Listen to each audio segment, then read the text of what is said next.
Bonjour tout le monde, aujourd'hui on se retrouve pour cette troisième émission pour recenser un petit peu tous les événements qui ont eu lieu sur Angoulême et dans le Grand Angoulême pour le mois de février. Aujourd'hui j'ai la chance d'être avec ma chère collègue Léna. Bonjour à tous, je viens pour une fois devant la caméra, voilà. Merci en tout cas de m'accueillir dans cette émission numéro 3. C'est avec grand plaisir, on est très content de t'avoir avec nous et puis on te souhaite la bienvenue.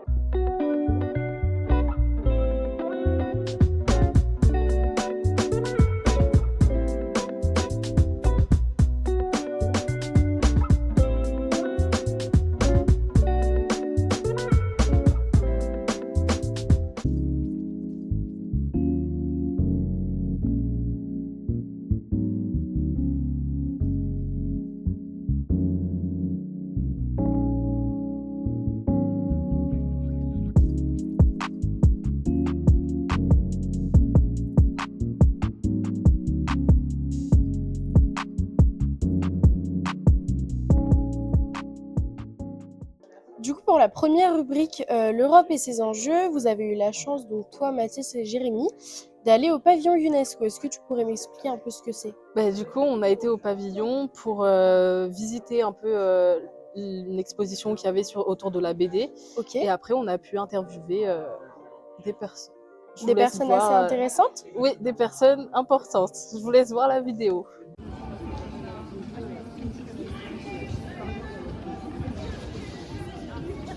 Le club, je l'ai créé il y a en mettant moins de 4 ans, d'accord ? On est parti avec une subvention absolument énorme de 5 000 € avant une gratification. En gros, aujourd'hui, je suis à 80 000. J'avais dit au maire, il y aura 100 adhérents, il y en a 180. Et sur les 180, c'est ça qu'il faut bien intégrer. Je m'excuse, elle révise. Il y a environ 140 auteurs, autrices. Payent leur cotisation pour venir au pavillon. Ok ? Et le pavillon leur est dédié, entre guillemets, gratuitement. Donc le pavillon, il vit par les auteurs. Donc pour cette année, alors on a le Grand Angoulême comme partenaire pour une bonne et simple raison, c'est qu'à travers les fonds européens, le Grand Angoulême, on peut le dire, ou c'est secret ? Non, vas-y. Me verse 5 500 € après une audition musclée. Présence de madame, M. Gérard de celle-ci. Et on réfléchit, nous, chaque année, comment on essaie de mettre en évidence l'Europe de la culture. C'est ça le sujet. Il n'y a pas ici de directive de vote, je veux le dire. Donc on avait décidé, entre autres, de dédier cette vitrine à des artistes internationaux. Donc là, vous avez Slovaque et Tchèque. Vous avez aussi une petite parenthèse. Barcelone, une autrice. Là, elle est en train de faire Cracovie parce qu'on n'a pas de polonais. Donc elle fait les deux. Ça, j'imagine que vous savez ce que c'est. C'est Milan, c'est venu. Et ça, c'est Ljubljana. Ça va rester en gros 6 mois en place. Maintenant, ça arrive, les travaux. Au cas où ça démarre. Donc, ce que je voulais vous dire aujourd'hui, sans flagornerie, c'est que c'est devenu une institution. Parce que ça fonctionne toute l'année. On a beaucoup discuté avec Sandrine en disant qu'il faut qu'il y ait. Et d'autres, il faut qu'il y ait un espace culturel qui nous change un peu de Champier. L'an passé, on a eu 50 000 visiteurs.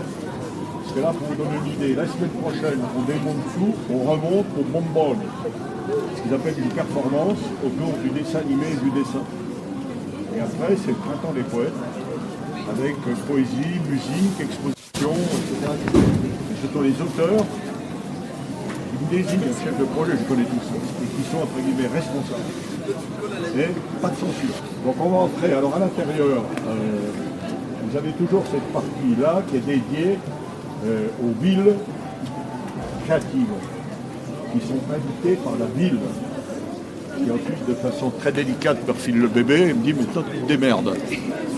Donc on a eu Cracovie, on a eu Prague, on a eu Milan, là on a Barcelone, l'an prochain on a Göteborg qui a déjà demandé à venir, et l'année d'après, si je suis encore vivant, c'est Brême, qui sont des villes créatives littéraires. D'accord ? Et ils payent, parce qu'il faut bien faire tourner la boutique. Québec qui est incontournable. Et Québec, c'est la Rolls, quoi. Ils savent faire. Et donc cette partie de ce côté-là est dédiée aux dédicaces et aux ateliers. À gauche, je vais vous montrer. Au fond, il y a l'Oubliana, vous allez voir. Il y a quelque chose auquel je tiens beaucoup, deux catégories, les tziganes. Il y a une chaque année qui sont vraiment super, et les handicapés. C'est la première fois que les handicapés ne sont pas dans un lieu pour handicapés, mais ils sont ici. D'accord ? Et après, j'ai les tribus d'Angoulême, c'est-à-dire Idola des éditeurs, et l'équipe à Tristoun, qui a fait d'ailleurs Café Cride, qui a fait une exposition au département, qui sont des habituels. Alors eux ne payent rien. Hein. C'est moi qui les paye, grâce à vous, grâce aux autres villes que je fais trancher. C'est payé. C'est un bon verbe. Radio Zaïzaï, qui est partenaire.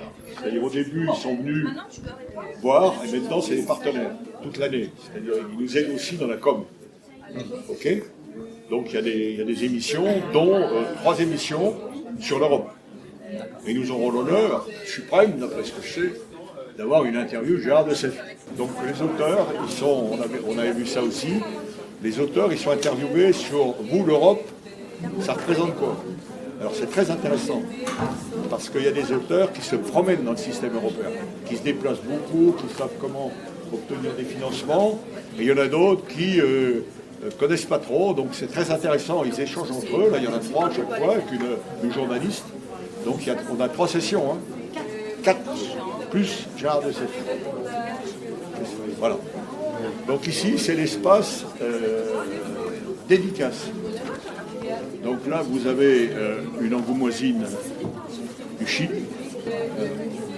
Un auteur de BD, ça ne veut rien dire. C'est-à-dire, ils sont tous au départ, ils ont fait les beaux-arts, des écoles artistiques. Ils sont tous moins cons que la moyenne, tous chiants, mais très bons. Et on a toutes les nationalités. Donc là, vous avez Antonia, c'est Chili. Aujourd'hui, la plus grosse vague est russe. Notamment dans le dessin d'animation, on aura les plus grands réalisateurs de dessins animés qui sont barrés, grâce à Poutine, pour les récupérer, qui vont présenter leurs dessins animés sur lesquels ils ont eu des awards, etc., etc. Donc ils sont grosso modo 500-600, parce que quand ils ont fini, soit ils vont vers la BD, par exemple Antonia, elle a beaucoup exposé dans le domaine artistique, c'est-à-dire le dessin, puisqu'ils dessinent. Ils partent dans le dessin animé, dans le jeu vidéo. Donc ça, je vais faire une grosse session à l'hôtel Saint-Simon sur du jeu vidéo pour montrer comment on fait des jeux vidéo avec l'équipement, pour que les gens manipulent. On va faire une grosse session sur le dessin animé, parce que le dessin animé autrefois, c'était du papier. D'accord ? Puis ensuite, ça a évolué. Donc ils vont expliquer comment ils sont passés du papier au dessin animé actuel. Il y en a d'autres qui s'orientent vers le graphisme, il y en a d'autres qui s'orientent vers le design, et il y en a qui s'orientent partout, parce que les auteurs ne gagnent pas beaucoup d'argent. Donc, pour à peu près vivre, ils vendent un peu de tout. Voilà. Donc, on continue. Là, donc, vous avez la ville haute du festival, qui est Barcelone. Donc, ils ont exposé ici des mythiques. Le point faible, j'aurais dit, mais le catalan n'écoute pas. Le point faible, c'est qu'ils ont des auteurs vraiment mythiques qui dédicacent. J'en ai pas une ici. Or, les gens qui viennent ici viennent pour les dédicaces. Vous allez voir le contraste avec Québec, qui eux dédicacent parce que bon, hier, le premier jour, on a eu 3200 visites au lieu de 1500, le jeudi. Hier, on a eu 4370 au lieu de 3000. Donc, il y a un monde considérable. Et donc là, ils sont pas là, les... Hein? Barcelone, ils sont pas là. Barcelone, ils ne sont pas levés. Ah, ils sont pas là. Moi, ce que je constate, c'est qu'il y a une énorme fréquentation. Les auteurs québécois sont très connus. Il y a un avantage, c'est qu'ils sont français. Là. Voilà. Donc là, vous avez c'est la délégation Québec, le point focal, avec des libraires qui viennent et qui font un très gros business. Donc ils vendent, ils dédicacent, il y a toujours une queue pas possible. Alors eux au moins, ils ont un pied dans les bulles pour leur éditeur, et ils ont un pied ici. Mais ici, c'est grand public. Donc on a beaucoup de gens qui entrent et qui n'ont pas de passe, qui découvrent le monde de la bande dessinée. Voilà. Ensuite, vous avez ici, bon, bien entendu, puisque ben, je vais pas utiliser le quiz parce que vous avez été sous pression tout à l'heure. On a Human Academy, hein, c'est-à-dire qu'on va faire une grande performance cette année sur les mangas. Sandrine nous expliquera pourquoi si vous ne savez pas. Donc eux, ils sont là. Là, je vais vous dire, l'an prochain, on va éditer un collector pour le festival avec 8 auteurs locaux. Ah, c'est bien. 2 ans de séduction. Ça valait le coup. Scoop. Parce que ce qu'on veut mettre en valeur aussi, c'est nous, c'est toutes les forces vives d'Angoulême. Donc Human Academy, c'est une école importante, c'est l'école des mangas. Les autres, ils ont tous fait les I ou les LK, voilà. Donc ça, c'est les mangas. Ici, donc, c'est l'Oubliana, avec Kateřina Šemek, une très belle autrice. Je parle slovène, parce qu'elle dédicace ses livres, mais c'est en slovène. Cousinage, hein, c'est le comité du jumelage. Cette année, ils sont pas fait ma gueule. Hein. Ils ont amené Gisler. Landy Flair. Il a eu le Grand Prix il y a 4 ans. Landy. Yes.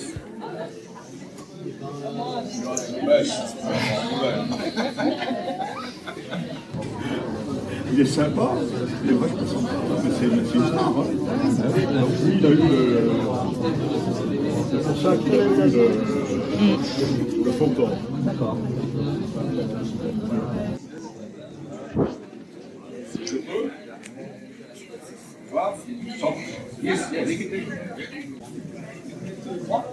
Yes. Merci. Si vous voulez, il peut vous le signer. Merci. Ah ouais, si vous voulez le signe, parce que là, je vois le livre. You speak English? Did you say? Oh là là.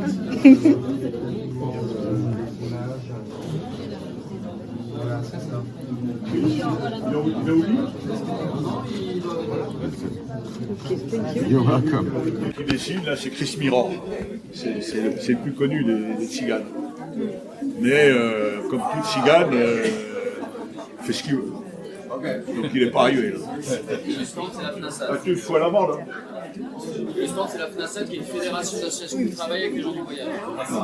Et moi, je travaille à la médiathèque Mathéo Maximov, qui est une bibliothèque associative à Paris, et spécialisée sur les mondes tziganes.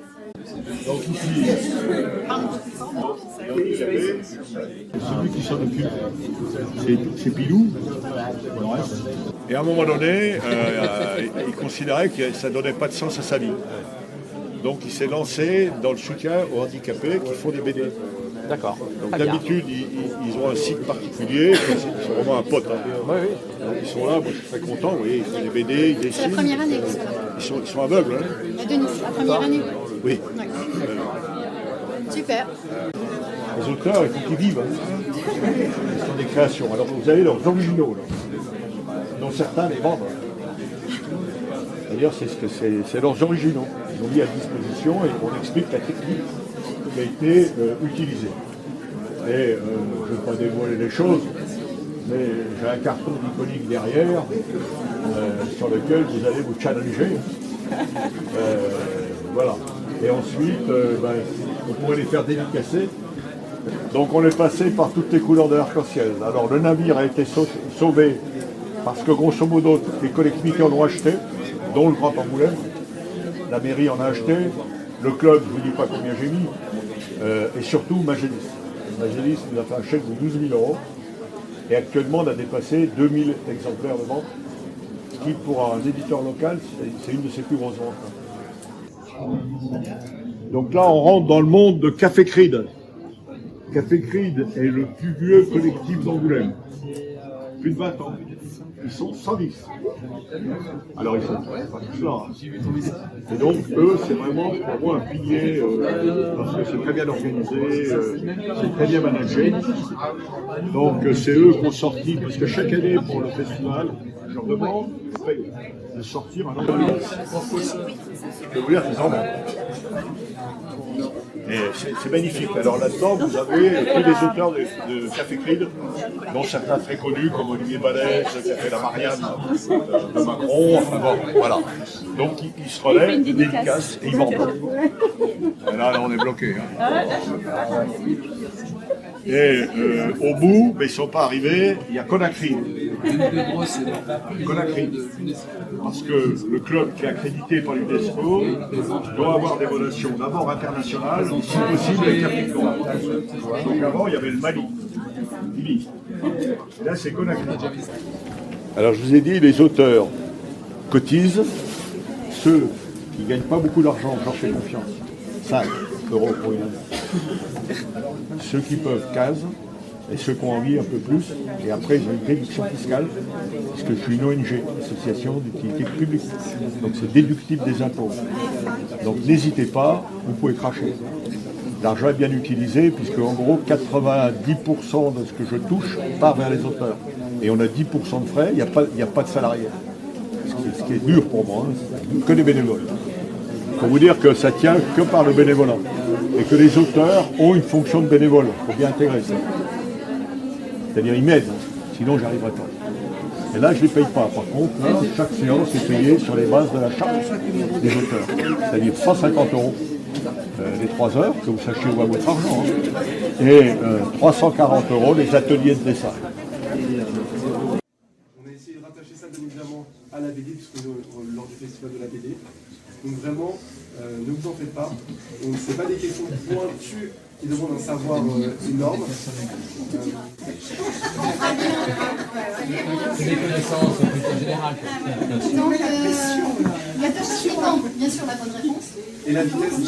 Et la rapidité. Et la rapidité. Essayez d'être un peu réactif et d'être voilà. Si vous êtes très intelligent et beaucoup de connaissances mais très lent, ça ne marchera pas. Donc, on y va. Première question. Alors, les villes créatives européennes, Barcelone et Ljubljana, sont présentes au pavillon. De quel pays Ljubljana est-elle la capitale? Je sais. Slovaquie, Slovénie, Bosnie, Croatie. C'est bien la capitale de la Slovénie. Voilà, le quiz est terminé. Donc, La grande. Le podium. on a un podium, bien sûr. C'est qui Olaf?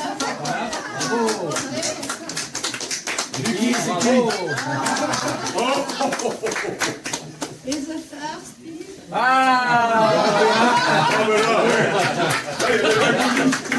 C'est surprenant.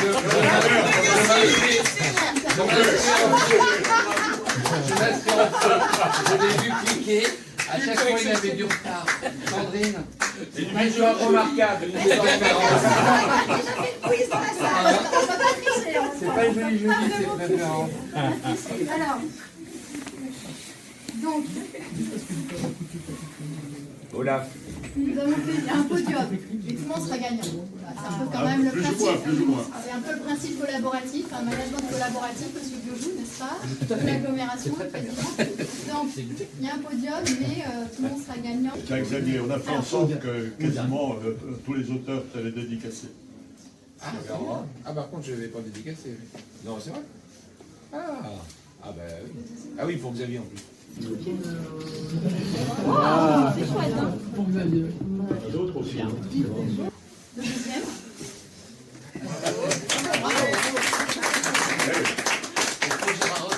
Pour moi aussi, c'était naturel. Voilà, donc Olaf, c'est Audrey. Ah oui, c'est voilà. Le premier prix.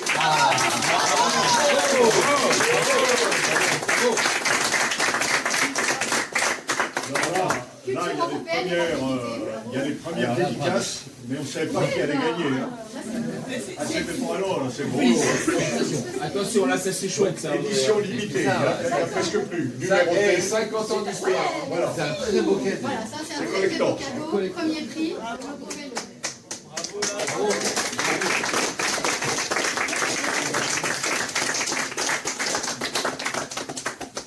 Merci d'avoir été là, en tout cas. cas, et merci d'avoir joué le jeu. Vous avez donc une BD iconique, chacun, alors non dédicacée, celle-ci, une petite différence quand même. Mais vous pouvez vous la faire dédicacer. Voilà. Bravo, bravo.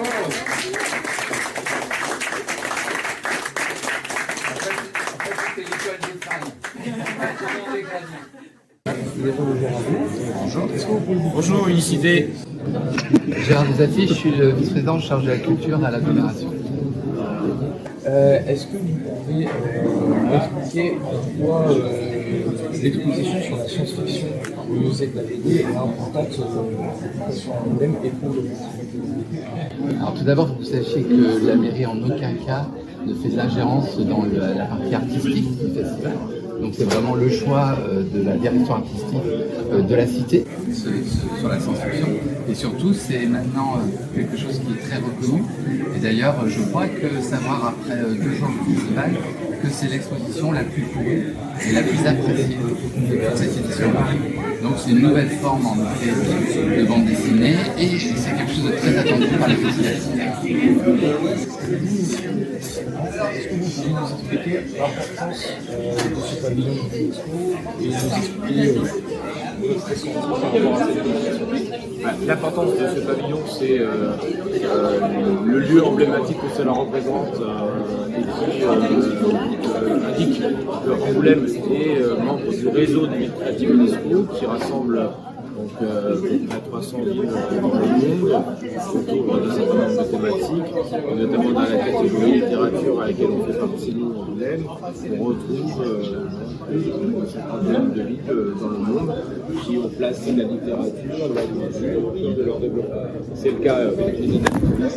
Et notre pavillon ici, à la fois est l'écran que nous mettons à disposition de toutes les villes UNESCO, littérature, qui veulent venir à le festival, pour montrer à voir la qualité de leur production et notamment celle de leurs artistes.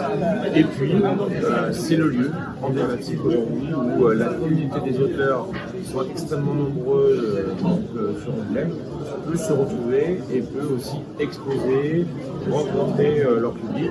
Donc, simplement, je crois montrer qu'ils ont un formidable savoir-faire, ils ont des qualités assez incroyables sur le plan artistique, et ça fait partie aussi des lieux qui font vivre la bande dessinée tout au long de l'année à Angoulême. Un petit dernier mot sur le quiz. Qu'en avez-vous pensé? C'était très bien, c'était cool. Moi, j'ai terminé 2e, donc je suis très très vexé. Donc il va falloir que je retravaille mes réponses, en tout cas pour être plus rapide que le maire, pour pouvoir la prochaine fois passer devant. Merci beaucoup. Bonne continuation, bon courage. Et merci à Unicité. Et bravo pour ce que vous faites. Et bon festival à vous.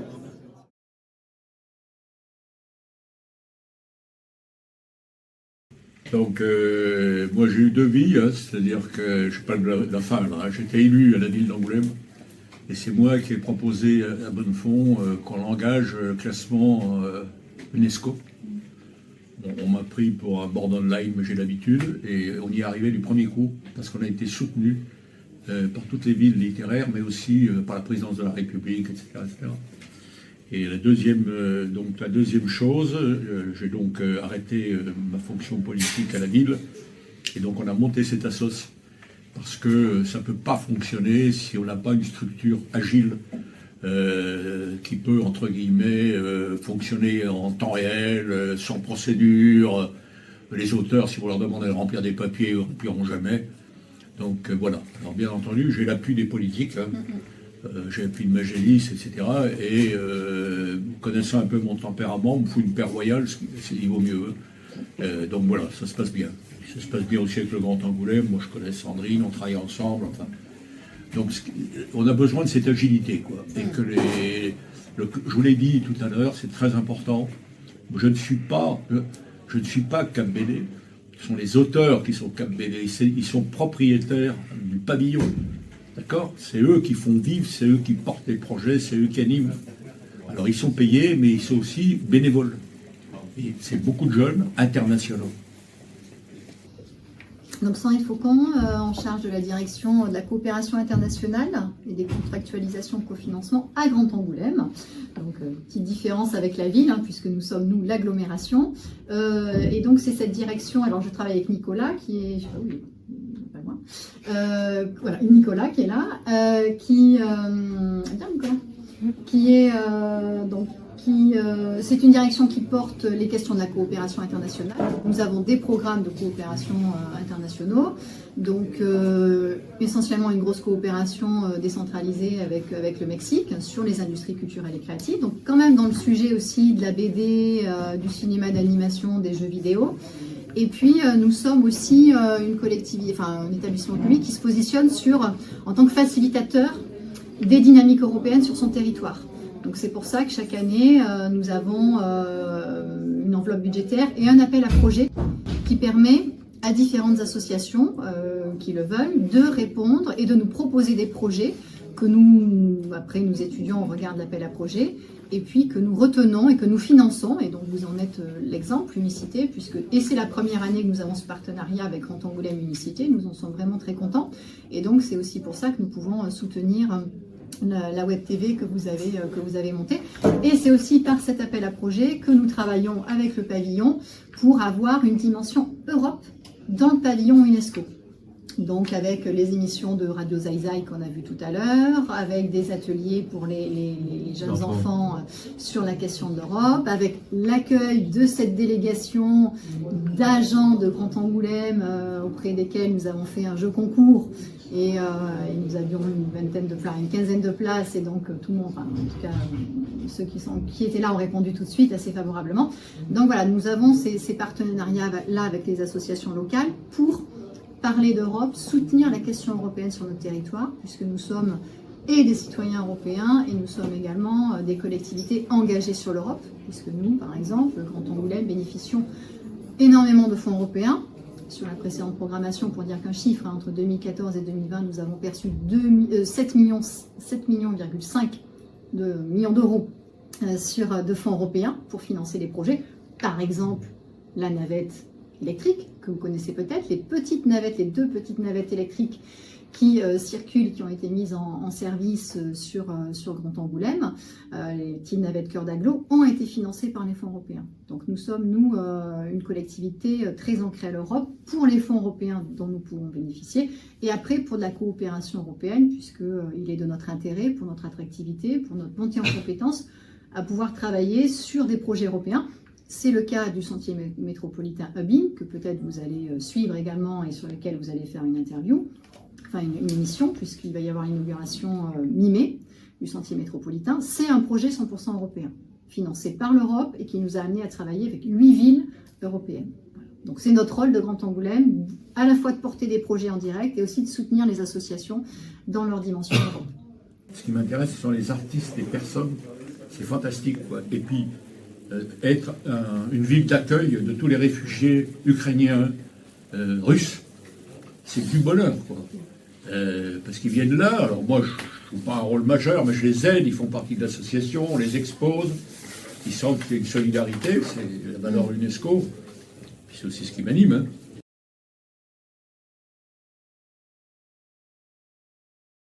Alors, ça change pour une bonne et simple raison, c'est que les villes UNESCO littéraires, dans le monde, mais aussi dans l'Europe, il n'y avait aucune ville au titre de la bande dessinée. Donc Angoulême est la première et la seule ville bande dessinée. Et la bande dessinée n'était pas reconnue il y a encore quelques années comme de la littérature. Aujourd'hui, c'est pleinement reconnu comme de la littérature. Donc c'est très important. Et en Europe, vous l'avez vu tout à l'heure, on a des relations privilégiées donc avec les villes européennes. Les auteurs parlent tous le même langage. C'est ça qu'il faut comprendre. Les artistes parlent tous le même langage. Donc pour eux, c'est très valorisant. Okay. Très valorisant. Après, peut-être une précision aussi en termes d'organisation. C'est la ville d'Angoulême est vraiment la ville porteuse de la dynamique UNESCO. Et Grand Angoulême intervient à d'autres titres sur des animations Europe, sur de la coopération européenne. Nous avons aussi des projets de coopération européenne comme le Sentier métropolitain par exemple. Mais l'UNESCO, c'est une action et une politique de la ville d'Angoulême. Voilà, c'est le petit mot, il y a beaucoup de monde, donc les auteurs sont absolument aux anges, quoi, parce qu'ils font un gros chiffre d'affaires. Et nous, le petit mot, c'est la première fois que nous invitions des agents de Grand Angoulême. Donc ils ont apprécié, je pense, d'être là, de recevoir des BD, de se retrouver aussi dans un moment en dehors du travail. Et donc nous allons, sur le mois de mai, qui est le joli mois de l'Europe, là aussi vous allez être mobilisés certainement, nous, à Grand Angoulême, proposer des animations pour nos agents. Nous sommes 750 agents, donc c'est quand même un effectif assez important pour aussi diffuser de l'information, sensibiliser. Et donc nous allons travailler un programme d'animation pour nos agents durant le joli mois de l'Europe européen. Donc ça sera une prochaine occasion de se rencontrer. Et vous êtes les bienvenus toute l'année, hein, puisque je vous ai dit, dans 10 jours, on démarre Bomboli, qui est une performance, une dessin animé, et après, très important, le printemps des poètes. Le thème, c'est les sorcières. On voit que ça plaît, hein, vu la queue qu'il y a entre l'hôtel Saint-Simon. Et là, j'ai un panel d'artistes absolument merveilleux dans tous les domaines. Donc venez, à titre personnel, c'est gratuit. Hein. Ils sont contents, hein, qu'il y a du monde. Merci Unicité. Merci beaucoup. Merci. Et du coup, pour la partie culture et création, qu'est-ce qu'on a fait ce mois-ci? Eh bien, écoute, on a eu la chance d'aller à Dirac, participer à un atelier que l'école d'art organisait qui s'appelle Tournage d'argile. Donc, c'était assez intéressant. On a vu un petit peu les locaux, etc. Et puis, on a pu filmer cet atelier. On est ici à Dirac pour un tournage d'argile. Alors, le tournage d'argile, qu'est-ce que c'est? Demande au poule qui est juste derrière. Le tournage d'argile, c'est quoi?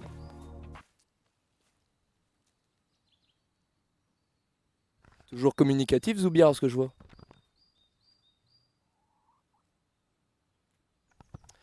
Moi, ce que je te propose, c'est qu'on aille voir direct.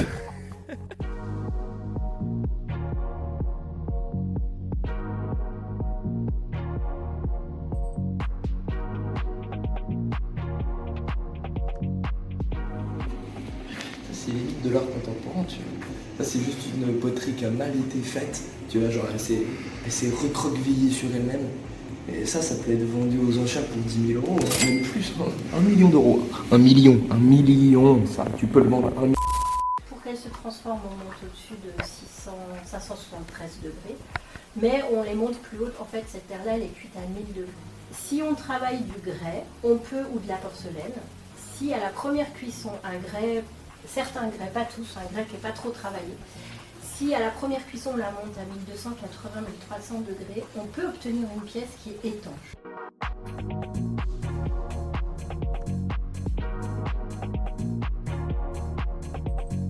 Je vais faire ce qu'on appelle la quille, c'est-à-dire je vais faire des quilles, je vais les redescendre, faire des quilles, redescendre. Ça me permet d'homogénéiser la terre et de demander à mes grains de sable de bien se ranger les uns après les autres. Et alors la quille, en fait, vous allez voir, je ne travaille pas du tout avec mes doigts, je vais venir travailler avec ça. Et je viens, comme un casse-noix, presser ma terre et monter un petit peu. Vous voyez ce qui travaille? C'est cette partie-là. Ensuite, j'ai un geste pour la descendre. C'est là qu'on est déjà dans quelque chose de contre-intuitif, je ne vais surtout pas appuyer. Si j'appuie, ça se décentre et ça fait une espèce de champignon qui va pas du tout. En fait, je vais mettre ma main et là, regardez, ma main ne bouge plus et la terre, elle descend. Donc ça, je vais le faire plein de fois.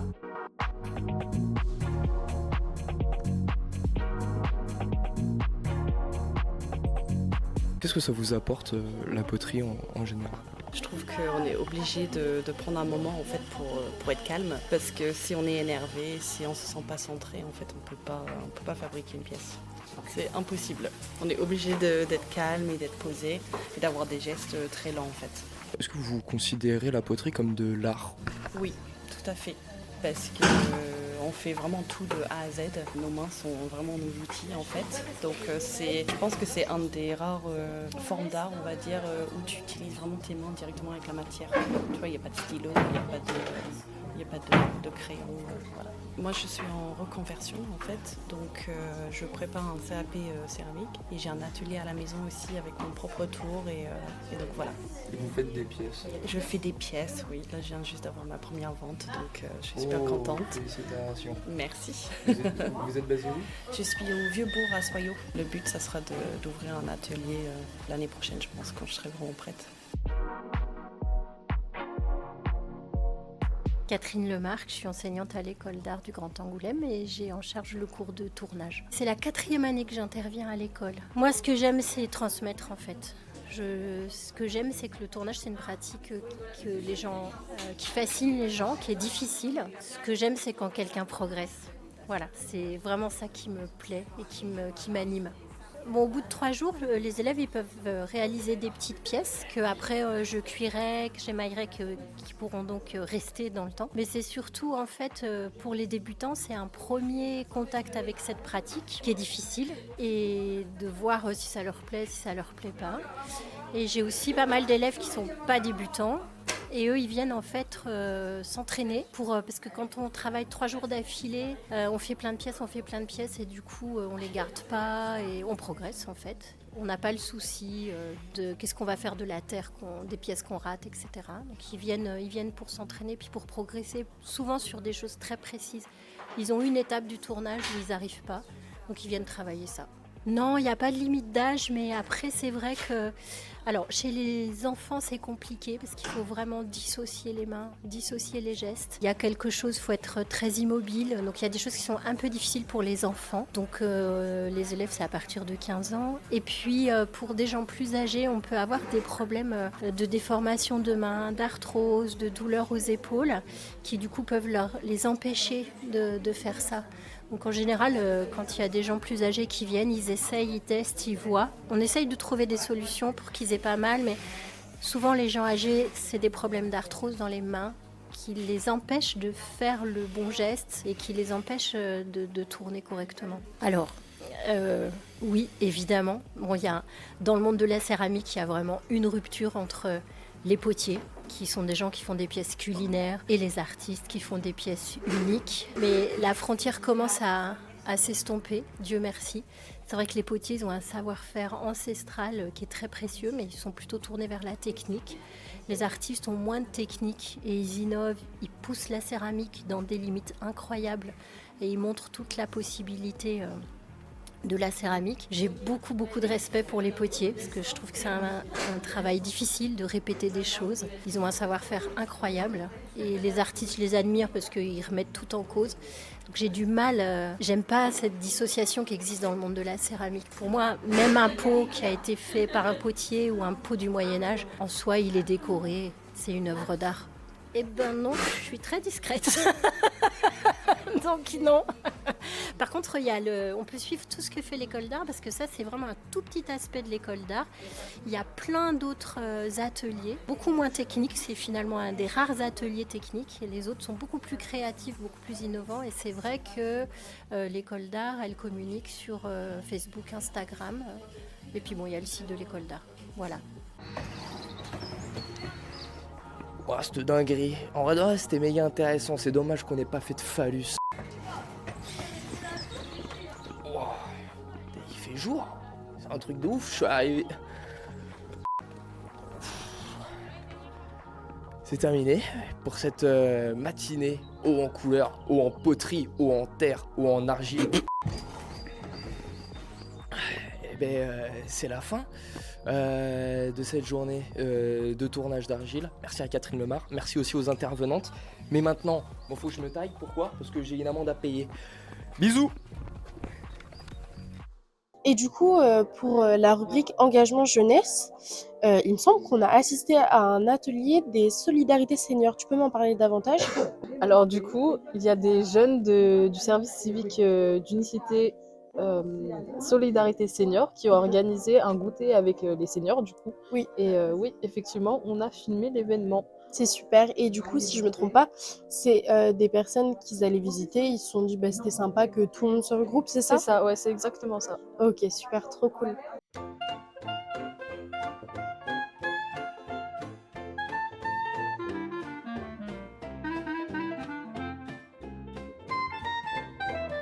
Bonjour, je m'appelle Corinne Villarmé. J'ai 66 ans, je crois. À partir d'un moment, on compte plus. Je connais Unicité depuis que ça a commencé. Donc ça fait maintenant 6, 5 ans. Il faut savoir que moi, je suis très isolée. Je suis asociale. Je vais pas facilement vers les autres. Donc là, ça m'a permis, en recevant ces jeunes, d'améliorer tout cet environnement, etc. Et donc de m'ouvrir un peu à l'extérieur. Ça avec tout le monde, quoi, parce que c'est vraiment agréable pour les gens qui sont, comme dans mon cas, un peu isolés et seuls, quoi. Ça permet d'avoir de la joie, de rire. C'est ça, on rit beaucoup. Ah oui, ça m'a beaucoup apporté. Et j'espère que moi, je leur ai apporté quelque chose aussi.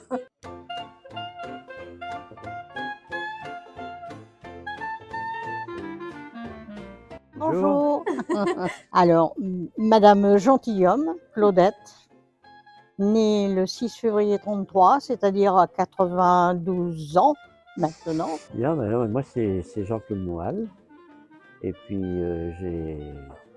je pèse tranquillement ma retraite. Voilà, quant à mes activités autres, il faut bouger, énormément bouger. Ah oui, énormément Voilà. bouger. Mais et aussi oui. bouger et puis se faire entourer, parler beaucoup. Ah, ben, Parce que c'est ce vous que ne l'on parlez- fait. Si vous ne parlez pas, vous vous C'est le sentez un but. peu isolé, vous vous sentez renfermé sur vous-même. Ah oui, oui, Et là, c'est il y a sûr. toujours des sujets. Des fois, on n'a rien à se dire. On se regarde et d'un seul coup, clic. Et C'est qui vrai. aussi part. C'est On vrai, a envie c'est de vrai, dire des c'est vrai. choses. C'est pour ça que j'apprécie beaucoup les jeunes de l'Unité Cité qui s'accoutument tout de suite à nous. Ils sont prêts à intervenir sur les petits sujets qui nous plaisent un peu. Parce que bon, rencontrer des gens, faire de la rando, des choses comme ça, danser, aller danser aussi, c'est important. Il y a du monde là, des anciens même qu'on rencontre. Moi, elles viennent depuis 4 ans. Et je trouve que c'est vraiment très bien. Et moi, je J'aime suis bien. toujours tombée sur des jeunes, alors, extra. Hein. Ah oui, oui. Gentils et tout, C'est ça. prévenants. Voilà. Et bien, quant à moi, j'ai connu ça par hasard à la maison de Léa. J'ai été pour prendre des cours d'informatique. Et de là, c'est une dame qui m'a dit écoute, je vais voir pour aller plus loin. Et c'est là qu'elle m'a fait connaître des gens d'une nécessité. Ça fait affaire, il y a eu une année, et puis après, il y a eu une interruption parce qu'il manque de jeunes. Il n'y avait pas assez de jeunes qui étaient compétents ou présents, quoi. Ils ne pouvaient pas nous aider s'ils n'avaient pas l'occasion de le faire. Et puis là, j'avais reposé la question à la maison de Léa, et puis m'ont dit, il n'y a pas de raison, je vais essayer de voir si ça va être possible. Et puis d'un seul coup, la maison de Léa m'a dit, il y a 2 jeunes qui vont aller chez vous. On avait déjà du mal à se téléphoner parce qu'on n'arrivait pas à se comprendre. Mais enfin, c'était pas méchant. Et puis là, après, j'ai eu des gens très intéressants. On fait toujours tilt, parce que moi j'ai toujours des choses à dire, des choses à soumettre, dire on va faire ceci, on va faire cela. S'il fait beau, on va dehors. S'il pleut, on fait des choses à l'intérieur, constructif ou amusant ou n'importe quoi. On se retrouve dans un cocon, dans un ensemble, voilà. C'est à nous. Moi ce que je ressens, c'est ce qui m'apporte. Et ça, j'en suis très, très agréablement surprise. Non pas que je savais qu'il n'était pas bien, mais de donner ce qu'ils donnent à leur âge, c'est merveilleux. Voilà. C'est vrai. Émeric, C'est vrai, mon c'est vrai. petit. Je rajouterais même que c'est un exemple à prendre pour beaucoup de jeunes qui ne savent pas faire quoi Mais faire de bien leur vie. sûr. Parce que- Mais vous savez, eux-mêmes, dans leur cocon familial, Voilà. ils ont besoin de s'échapper. Et si, ils doivent Parce apprendre que- des choses. Voilà. Et Des puis, ils échanges, peuvent on avoir appelle des ça. contraintes, ils peuvent avoir tout un C'est tas de vrai. choses. Que Des là, échanges. ma foi, c'est formidable. Donc ça vous fait du bien d'avoir ces jeunes. Ah oui, oui, Ah oui. oui. Puis, vous voyez, le contact. Et oublier les soucis, l'ennui, et reste toujours intéressant. Je dis qu'il reste toujours intéressant. Ils nous font connaître aussi Voilà, des les choses, jeux, exactement. des jeux que je n'avais pas à la maison. Eh bien, on joue À la Switch. comment t'as À la dit? Switch. À la Switch. Ah bah, oui, moi, Hein? j'ai des buts, je connais pas. Ah écoutez, c'est formidable. Moi, je dis que c'est formidable. Ah ben, on a pensé. Mais alors, je ne sais pas combien de minutes, de demi-heure, je n'ai pas regardé l'heure. Mais sincèrement, j'étais contente. J'avais fait mon switch. Ton bowling. Mon bowling. Mon bowling. Eh ben, si j'avais pas eu Emmerich, eh ben non. J'aurais rien eu. Le poste serait resté comme ça, fermé, gentil. Mais là, c'était la vie. Et ça, c'est bien. C'est bien. On peut faire J'étais beaucoup de contente choses, d'ailleurs, beaucoup moi. de choses. J'étais contente. Avec les échanges, on fait des jeux intéressants même. Hein. Et nos petits 4 heures. Ah oui, oui, ça ne faut pas l'oublier. Et nos petits bonbons. Faut pas les faire grossir non plus, pourrais-tu le dire. Oh non, ça risque rien, hein, parce que je crois que il peut supporter quand même quelques Non, mais on kilos. n'est pas ça, on leur fait un petit quelque chose, ne serait-ce que le plaisir d'être ensemble. Quoi, voilà. Voilà. C'est ça surtout. Ça. On s'aime, à la fin du compte, on s'aime bien. Oui, oui, tout à fait. On s'aime bien, c'est sûr. Non, c'est tout à fait ça. Moi, je vous assure que je ressens, comment pourrais-je dire, de bonheur. D'attention. De bonheur, d'attention.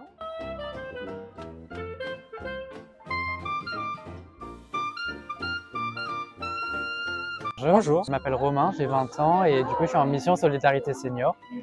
Et moi je m'appelle Emeric, j'ai 20 ans et je suis en Solidarité Senior aussi. La mission il a pour but tout simplement de rendre visite à des personnes âgées du coup qui sont isolées socialement. On rend visite à domicile, on propose des activités, voilà, sortir par exemple, ça peut être n'importe quoi, faire la cuisine, faire des jeux de société tout simplement aussi ou juste parler.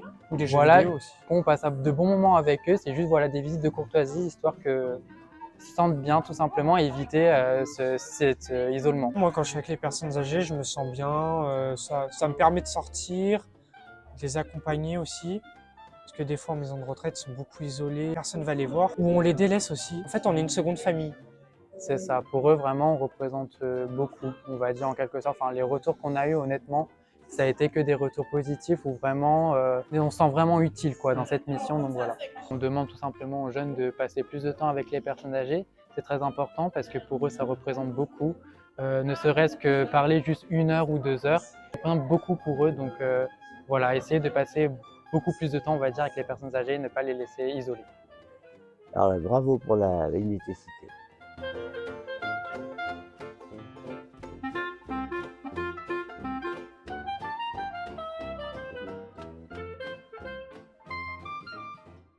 Du coup, pour la prochaine thématique, on s'est concentré sur tout ce qui était mobilité. Est-ce que tu peux nous en dire plus? Exactement. Donc pour la thématique voyage et mobilité, pour ce mois-ci, on n'a pas voyagé gustativement ou par exemple grâce aux apéros internationaux Cup Bar. On s'est par contre rendu à La Couronne pour se concentrer un petit peu sur le côté mobilité. Donc on a participé à une rencontre citoyenne donc dédiée à la mobilité avec pour objectif de réfléchir ensemble, on va dire, à des solutions pour faciliter les déplacements au quotidien. Pour cette thématique voyage et mobilité, on se retrouve ici à La Couronne, à la salle des fêtes de La Couronne plus précisément, pour une rencontre citoyenne dont le but est de réfléchir et d'imaginer ensemble du coup des moyens de mobilité stables et durables. Il y aura des ateliers et il y aura aussi pas mal de témoignages. Je sais qu'il y a Movibus, je sais aussi qu'il y a des étudiants qui ont pensé aussi à non, ils n'ont pas pensé à repenser, qui ont repensé du coup la mobilité territoriale, en tout cas sur la commune de La Couronne. Donc let's go. Moi, ce que je te dis, c'est Bamonos.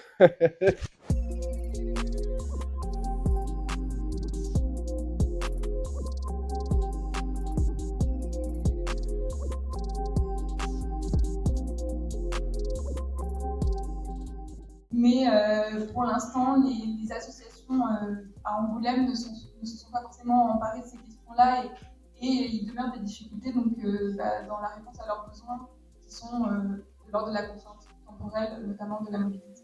Bonjour à vous. Est-ce que vous pouvez vous présenter pour les gens qui nous regardent? Donc Maude Fourier, donc je suis adjointe au maire de La Couronne, une commune de l'agglomération de Grand Angoulême de 8000 habitants. Et je suis également vice-présidente de Grand Angoulême, donc la communauté d'agglomération. Je suis en charge de la relation avec le conseil de développement. En quelques mots, c'est une instance de participation des citoyens à la construction des politiques que mène Grand Angoulême. Est-ce qu'on peut parler quand même de mobilité européenne dans ce genre de rencontre? Alors, je ne pense pas que ça aille jusque-là pour ce matin, parce qu'on est sur la mobilité au sein de l'agglomération, donc intercommunale. Cependant, quand on est sur le développement d'une mobilité telle que le ferroviaire, on ne peut pas s'empêcher quand même de s'ouvrir à l'Europe. On voit qu'on réouvre des liaisons nocturnes entre Paris et Berlin. Nous, Angoulême, Angoulême-Paris, on est sur la ligne à grande vitesse. Donc, oui, on peut se projeter, avoir une vision européenne, mais c'est vrai que sur les débats aujourd'hui, c'est vraiment le citoyen de l'agglomération qui cherche les solutions de mobilité de son quotidien.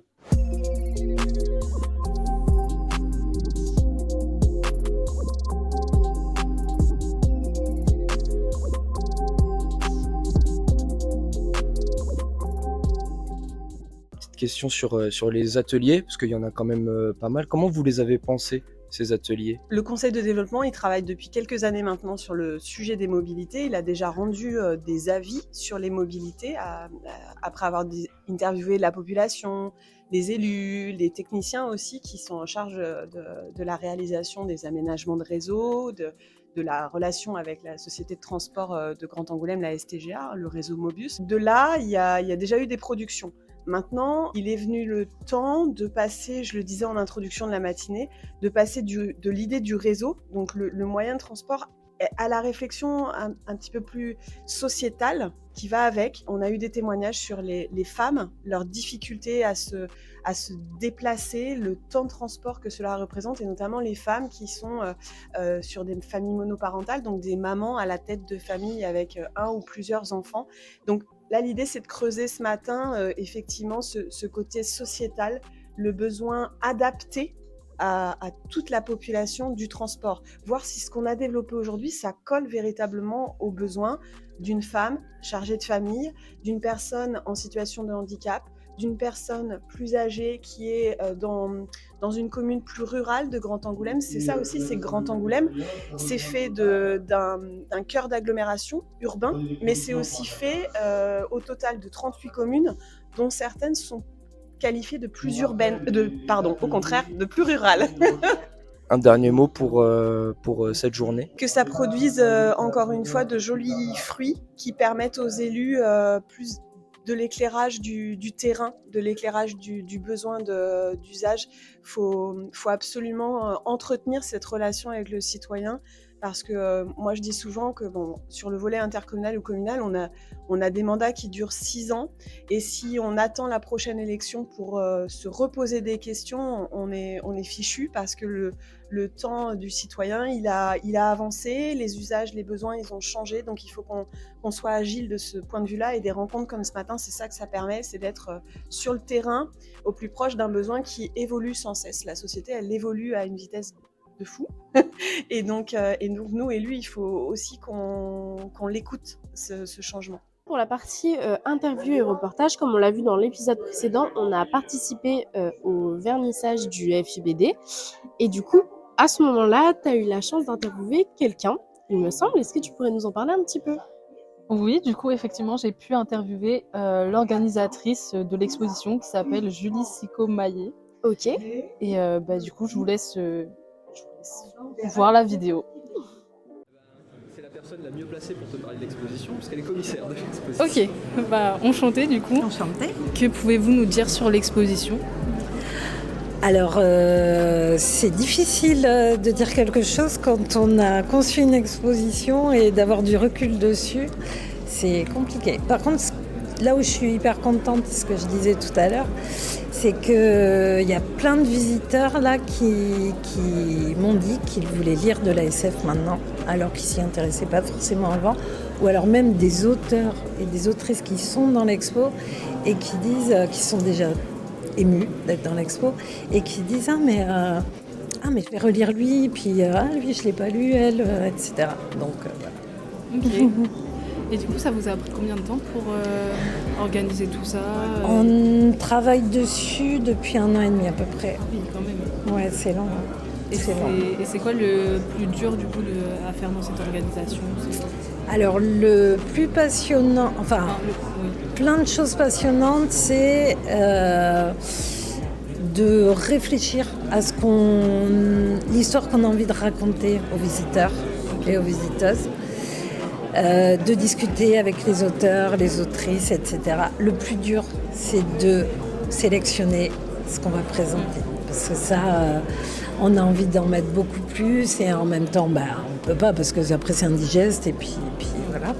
Mais ça c'est dur. Et puis d'hésiter entre... On a ne serait-ce qu'une seule BD, choisir une planche ou deux, c'est vrai que ça doit être... c'est très dur, très dur. Mais bon, c'est quand même très plaisant. Et du coup, là, il y a à peu près combien de planches? Oui, de planches. Je crois qu'il y en a autour de 300. Oui, quand même. Ouais. Mais la scéno est super bien parce je trouve que c'est pas trop dense. L'accrochage, ça va. Parce que la scénographe, elle nous a mis plein de murs partout pour qu'on puisse accrocher plein d'œuvres. C'est vrai. Et du coup, qu'est-ce que vous pouvez nous dire au niveau des thématiques? Est-ce que vous les avez... Je sais pas trop comment c'est organisé, en fait, je vague un peu partout. En fait, au départ, l'idée c'était d'introduire la nouvelle science-fiction avec des auteurs cultes qu'on créé la science-fiction, la BD de science-fiction en France, en gros. Et puis de finir par la nouvelle génération, donc ça vous le verrez à la sortie. Et entre cette entrée et cette ouverture sur l'après, on a choisi de créer des ambiances thématiques. Donc il y a le voyage dans l'espace, il y a cité du futur et monde virtuel, il y a l'anticipation ici avec les catastrophes post-apocalyptiques, etc. Et après il y a la relation à l'autre qui soit extraterrestre, robot, humains augmentés, puis de plus en plus là les humains augmentés, virtuels, etc. Et puis on a une petite interlude comics, parce que comics, manga nourrissent aussi beaucoup la science-fiction franco-belge. Qu'est-ce qu'on a de prévu pour le mois prochain? C'est-à-dire de prévu en sortie, tu veux dire? Oui. Bah écoute, ce que je te propose, on a un événement assez récurrent, on va dire une petite rubrique, qui s'appelle Sortons avec Émeraude, donc avec moi-même. Et si tu veux, je te propose d'y aller tout de suite. Elle est passée où?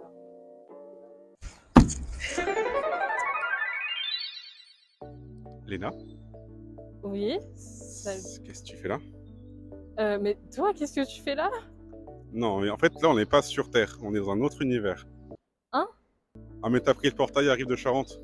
Ah, Tu voulais se faire sortir avec Émeraude, oui, ok. mais elle n'est pas là. Ah. Mais je vais te raconter quand même ce qu'il y a. Ok. Alors, on va commencer 1er mars, 1er et 2 mars pour être exact. D'accord. On a la foire au vin et à la gastronomie à Saint-Saturnin. Ok, intéressant. Le 1er mars, on a aussi une reprise de Pink Floyd au théâtre Jean Ferrat à Ruelle. Ok. Si on continue dans cette lancée, côté musique, le 8 mars, on aura du jazz.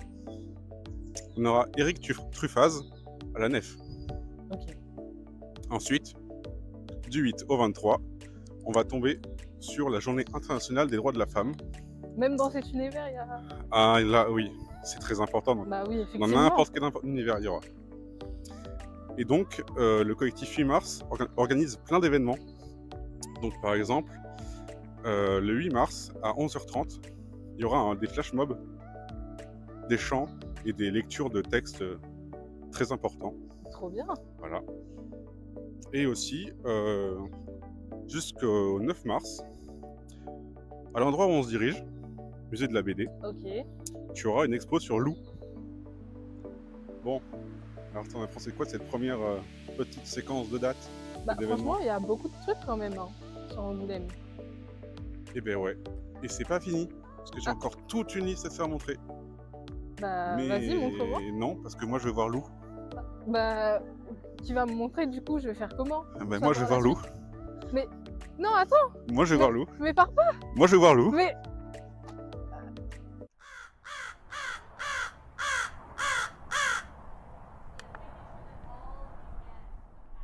Bonjour Léna, Bonjour, comment allez-vous?